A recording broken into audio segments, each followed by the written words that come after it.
രചന SMG, അവതരണം ഷാഹുൽ മലയിൽ, editing Shereej Poonoor. നിങ്ങൾ ഇവിടെ ഒന്നും ചെയ്യാൻ പോകുന്നില്ല. ഈ മണ്ണ് എന്റെ ജനങ്ങളുടേതാ. ഇത് കയ്യേറാൻ ഒരുത്തനെ ഞാൻ അനുവദിക്കില്ല. കാശിയുടെ കണ്ണുകളിൽ തീ ആളിക്കത്തി.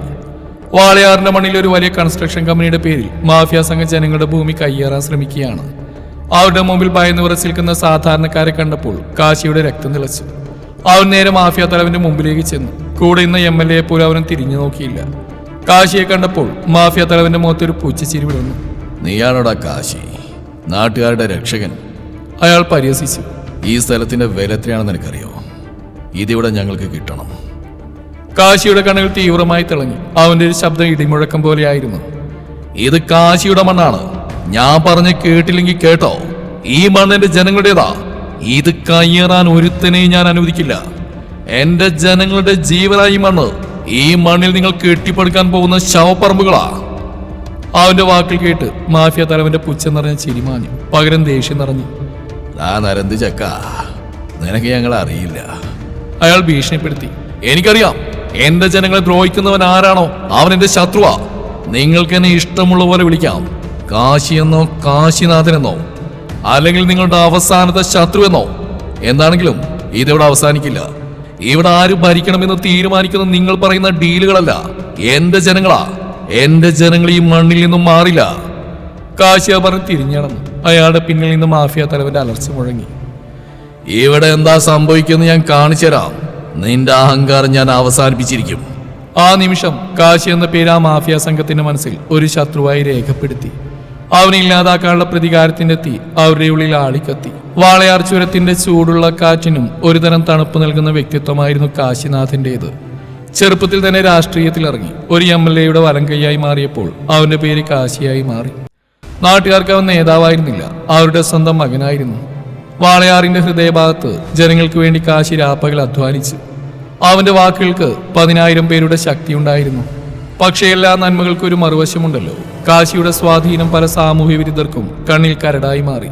ജനങ്ങളുടെ ഭൂമി തട്ടിയെടുത്ത് വൻകിട പദ്ധതികൾക്കായി വിൽക്കാൻ ശ്രമിക്കുന്ന ഒരു മാഫിയ സംഘം കാശിയുടെ മുമ്പിൽ വലിയൊരു വെല്ലുവിളിയായി. ഒരു ദിവസം രാത്രി തന്റെ ക്ലിനിക്കിൽ നിന്ന് വീട്ടിലേക്ക് മടങ്ങിയായിരുന്നു ഡോക്ടർ ഗൗരി. വാളയാറിലെ വിജനമായ വഴിയിൽ അവൾ ഒറ്റക്കായിരുന്നു. ആ രാത്രിയുടെ നിശബ്ദതയിൽ ഒരു ജീപ്പ് അവരുടെ മുമ്പിൽ കുറുകെ നിർത്തി. 3 പേർ അതിൽ നിന്നിറങ്ങി. അവരുടെ കണ്ണുകളിൽ ദുഷ്ട നിറഞ്ഞ ചിരിയുണ്ടായിരുന്നു. ഭയന്ന് വിറച്ച അവൾ എന്ത് ചെയ്യണമെന്നറിയാൻ നിന്നു. ഡോക്ടർ, അമ്മയ്ക്ക് ഇത്ര ധൃതി എന്തിനാ? നമുക്കൊരു സംസാരിക്കാനുണ്ടേ. അവരിലൊരാൾ പരിഹസിച്ചിരിച്ചു. വഴിയിൽ മാറി, എനിക്ക് പോണം, അവൾ ഭയത്തോടെ പറഞ്ഞു. അങ്ങനെ അങ്ങ് പോയാലോ? ഞങ്ങൾ ഒരുപാട് കാലമായി കാത്തിരിക്കുകയായിരുന്നു നിങ്ങളെ ഒന്ന് കാണാൻ. വേറൊരാൾ അവളുടെ അടുത്തേക്ക് ചെന്നു. ഈ വാളയാർ ഇനി ആര് ഭരിക്കണമെന്ന് ഞങ്ങൾ തീരുമാനിക്കും. അതിനൊരു സാക്ഷിയായിട്ട് ഡോക്ടർ അമ്മയും വേണം.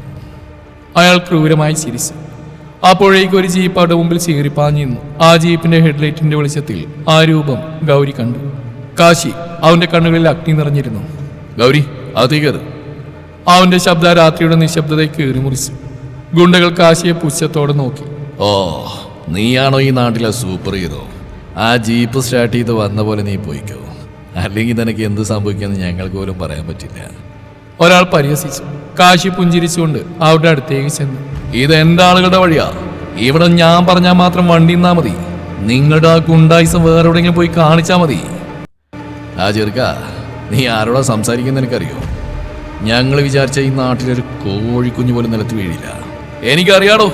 എന്റെ മുന്നിൽ ഭിക്ഷക്കാരെ പോലെ നിൽക്കുന്നവരെനിക്ക് നന്നായിട്ട് അറിയാം. നിങ്ങളുടെ നേതാവിനോട് പോയി പറയൂ, ഈ മണ്ണിൽ അവന്റെ ഒരു കണക്കൂട്ടിലും നടക്കില്ലെന്ന്. അതോടെ അവരുടെ അഹങ്കാരം ദേഷ്യത്തിന് വഴിമാറി. ആയുധങ്ങൾ പുറത്തെടുത്ത് അവർ കാശിക്ക് നേരെ പാഞ്ഞെടുത്തു. തലി കൊല്ലടാ ഈ പന നായിന്റെ മോനെ. അവനിലേക്ക് ഓടിയെടുത്ത ഗുണ്ടകളെ കാശി ഒറ്റയ്ക്ക് നേരിട്ടു. അതൊരു പോരാട്ടമായിരുന്നില്ല, മറിച്ചൊരു പ്രഹരമായിരുന്നു. ഗുണ്ടകൾ ആയുധങ്ങൾ പുറത്തെടുത്തപ്പോൾ കാശി അവരൊരു കാറ്റായി നേരിട്ടു. ആദ്യം മുന്നോട്ട് വന്നവൻ അവന്റെ തോളിൽ പിടിച്ച് തിരിച്ചു നിർത്തി. ഒരു നിമിഷം കൊണ്ട് അവന്റെ കയ്യിൽ ആയുധം തെറിപ്പിച്ചു. രണ്ടാമത്തെ ഗുണ്ട കാശിക്ക് നേരെ കത്തി വീശിയെറിഞ്ഞപ്പോൾ അവൻ ഒഴിഞ്ഞു മാറി. അടുത്ത നിമിഷം തന്നെ അവന്റെ കാലിനിടയിൽ നിന്നൊരു കല്ലെടുത്ത് അതിലേക്ക് എറിഞ്ഞു. അത് അവന്റെ കയ്യിൽ തട്ടി തെറിച്ചു. അവൻ വേദനയോടെ പുളഞ്ഞു. മൂന്നാമത്തെ ഗുണ്ട കാശി ആക്രമിക്കാൻ വന്നപ്പോൾ കാശി അവന്റെ തലക്ക് പിടിച്ച് കാറിന്റെ ബോണറ്റിൽ ശക്തിയായി ഇടിപ്പിച്ചു. അവർ നിലംപതിച്ചപ്പോൾ കാശി അവരുടെ അടുത്തേക്ക് ചെന്നു. എന്താടാ, കുറച്ചുകൂടി സംസാരിക്കാൻ ബാക്കിയുണ്ടെന്ന് പറഞ്ഞില്ലേ? കാശി പരിഹസിച്ചു. നിങ്ങൾ വിചാരിച്ച പോലെയല്ല കാശി, നിങ്ങൾ ഞങ്ങൾ തീർത്ത് കളയും. ഒരുവൻ നിലത്തേർന്ന് പുലമ്പി. കാശി അവന്റെ കഴുത്തിൽ പിടിച്ച് നിലത്തേക്ക് അമർത്തി. ഈ വാളയാറിന്റെ മണ്ണിൽ എന്റെ ജനങ്ങളെ ദ്രോഹിക്കാൻ ഒരുത്തനും വരില്ല. വന്നാൽ അവന്റെയൊക്കെ ചോരയും മണ്ണിൽ വീഴും. ഇതൊരു തുടക്കമാ. അവൻ അലറി. നിമിഷ നേരം കൊണ്ട് അവരെ നിലംപതിപ്പിച്ചു. അവന്റെ ശക്തിയും ധൈര്യവും ഗൗരിയെ അത്ഭുതപ്പെടുത്തി. പേടിക്കണ്ട, ഞാനുണ്ട് കൂടെ. അവൻ ഗൗരിക്ക് നേരെ കൈ നീട്ടി. ആ ദിവസം മുതൽ ഗൗരിയുടെ സംരക്ഷകൻ കാശിയായി മാറി. അവരൊരുമിച്ച് യാത്ര ചെയ്തു, സംസാരിച്ചു, ചിരിച്ചു. വാളയാറിന്റെ വഴികളിൽ കാശിയുടെ ജീപ്പ് അവർക്ക് വേണ്ടി മാത്രം ഓടുന്ന പോലെ ഗൗരിക്ക് തോന്നി. കാശി, എന്റെ ജീവിതത്തിൽ ഇങ്ങനെ സുരക്ഷിതത്വം ഞാൻ അനുഭവിച്ചിട്ടില്ല. ഒരു ദിവസം ഗൗരി പറഞ്ഞു. ഇത് സുരക്ഷിതത്വമല്ല ഗൗരി, എന്റെ ജീവിതത്തിലെ ഏറ്റവും പ്രധാനപ്പെട്ട ഒരാളെ സംരക്ഷിക്കുകയാണ് ഞാൻ. കാശിയുടെ ആ ചിരിയിൽ അവന്റെ ഹൃദയം നിറഞ്ഞിരുന്നു. അവരുടെ സംഭാഷണങ്ങളും ഒരുമിച്ചുള്ള നിമിഷങ്ങളും അവരെ കൂടുതൽ അടുപ്പിച്ചു.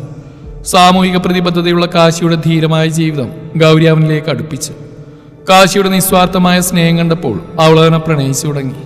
ഈ ആഴമേറിയ സൗഹൃദം പതിയെ പ്രണയമായി മാറി. ഗൗരിയുടെ സ്നേഹം കാശിയുടെ ജീവിതത്തിൽ ഇരുട്ട് മായ്ക്കാൻ തുടങ്ങി. പക്ഷേ എല്ലാ നല്ല കാര്യങ്ങൾക്കും ഒരു മറുവശമുണ്ടല്ലോ. ഒരു രാത്രി കാശിയുടെ ഫോണിലേക്ക് ഒരു അജ്ഞാത കോള് വന്നു. അത് മാഫിയ തലവന്റേതായിരുന്നു.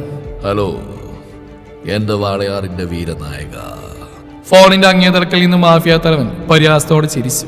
നന്നായിട്ട് അറിയാവുന്ന വീരൻ, പക്ഷേ നിന്റെ ഭൂതകാലം എൻ്റെ കയ്യിലുണ്ട്. നീ അറിയാതെ ചെയ്തൊരു കാര്യം, അത് പുറത്തു വന്നാ ഈ നാട്ടുകാരെ തലയിൽ വെച്ച് നടക്കുന്ന കാശി വീണു പോവും.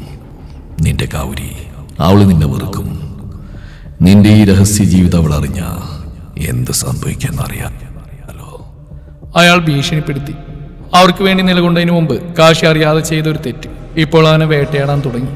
തന്റെ ഭൂതകാലം കാരണം ഗൗരിക്ക് അപകടം വരുമെന്ന് കാശി ഭയന്നു. പിറ്റേന്ന് രാവിലെ അവൻ ഗൗരിയെ കണ്ടു. ഗൗരി, എനിക്ക് ഒരുപാട് രഹസ്യങ്ങളുള്ള ഒരു ഭൂതകാലമുണ്ട്. അതിൽ ചിലത് നിന്നെ വേദനിപ്പിക്കാൻ സാധ്യതയുണ്ട്. ഞാൻ കാരണം നിനക്കൊരു അപകടം ഉണ്ടാവാൻ പാടില്ല. അതുകൊണ്ട് നീ എന്നിൽ നിന്ന് അകന്നിരിക്കുന്നതാണ് നല്ലത്. വേദനയോടെ കാശി പറഞ്ഞു. ഗൗരിയുടെ കണ്ണുകൾ നിറഞ്ഞു. നിങ്ങളുടെ ഭൂതകാലം എന്താണെങ്കിലും എന്നെ അത് ബാധിക്കില്ല. നിങ്ങളെ ഞാൻ വിട്ടുപോയില്ല കാശി, ഞാൻ കൂടെ ഉണ്ടാവും. അവളുടെ വാക്കുകൾ അവന്റെ ഹൃദയത്തിൽ ആഴത്തിൽ തറച്ചു. ഗൗരിയുടെ വാക്കുകൾ കാശിയുടെ മനസ്സിൽ പുതിയൊരു വെളിച്ചം നിറച്ചു. അവൻ ഭയത്തിൽ നിന്ന് മോചിതനായി. മാഫിയ സംഘത്തെ എന്നേക്കുമായി ഇല്ലാതാക്കാനും തന്റെ ഭൂതകാലത്തിന്റെ രഹസ്യങ്ങൾ പുറത്തു കൊണ്ടുവരാനും അവൻ തീരുമാനിച്ചു. മാഫിയക്കെതിരെയുള്ള കാശിയുടെ പോരാട്ടം കൂടുതൽ തീവ്രമായി. ഓരോ നീക്കത്തിലും അവന്റെ മനസ്സിൽ ഗൗരിയുടെ മുഖമായിരുന്നു. അവളുടെ സ്നേഹവും വിശ്വാസവും അവനെ മുന്നോട്ട് നയിച്ചു. ഒടുവിൽ അവൻ തന്റെ ഭൂതകാലത്തെ രഹസ്യം ജനങ്ങളോട് തുറന്നു പറഞ്ഞു. മുമ്പൊരു അബദ്ധത്തിൽ ഒരാളെ രക്ഷിക്കാൻ ശ്രമിക്കുമ്പോൾ ഒരു മരണം സംഭവിച്ച കഥയായിരുന്നത്. മാഫിയ സംഘം ആ രഹസ്യം ഉപയോഗിച്ച് അവനെ ഭീഷണിപ്പെടുത്തുകയായിരുന്നു. സത്യം പുറത്തു വന്നപ്പോൾ ജനങ്ങൾ കാശിയെ കൂടുതൽ സ്നേഹിച്ചു. തന്റെ തെറ്റുകൾ തുറന്നു പറഞ്ഞ അവന്റെ ധൈര്യത്തെ അവർ ബഹുമാനിച്ചു. മാഫിയ സംഘം നിയമത്തിനു മുമ്പിൽ കീഴടങ്ങി. കാശി വീണ്ടും ജനങ്ങളുടെ വീരനായി മാറി. പക്ഷേ അവന്റെ മനസ്സ് ഗൗരിയുടെ അടുത്തേക്ക് ഓടുകയായിരുന്നു. അവളെ താൻ ഒറ്റപ്പെടുത്തി അവൻ വിഷമിച്ചു. വീട്ടിലേക്ക് മടങ്ങിയെത്തിയ കാശിയെ നിറകണ്ണുകളോടെയാണ് ഗൗരി വരവേറ്റത്. കാശി, ഞാൻ വിചാരിച്ചു നിങ്ങളിനി കാണില്ലെന്ന്. ഗൗരി വിതുമ്പി. നമ്മുടെ കഥ പൂർണ്ണമായില്ല ഗൗരി. എൻ്റെ ജീവിതത്തിലെ ബാക്കി പേജുകൾ നിനക്ക് വേണ്ടി മാത്രമാണ്. കാശി അവളെ ചേർത്ത് പിടിച്ചുകൊണ്ട് പറഞ്ഞു. അവരുടെ കഥയിലെ എല്ലാ ദുരിതങ്ങളും മാഞ്ഞു. കാശിയുടെ ഭൂതകാലം അവരുടെ ഭാവിയെ ബാധിക്കാതെയായി. സാമൂഹ്യ വിരുദ്ധർക്കെതിരെ പോരാടി തന്റെ പ്രണയം സംരക്ഷിക്കാൻ കാശി കാണിച്ച ധൈര്യവും ത്യാഗവുമാണ് അവരുടെ സ്നേഹത്തിന്റെ മൂർച്ച. ഒടുവിൽ അവർ ഒരുമിച്ച് വാളയാറിന്റെ മണ്ണിൽ സന്തോഷത്തോടെ ജീവിച്ചു. അവരുടെ പ്രണയം അവിടുത്തെ കാറ്റിനേക്കാൾ ശക്തമായിരുന്നു.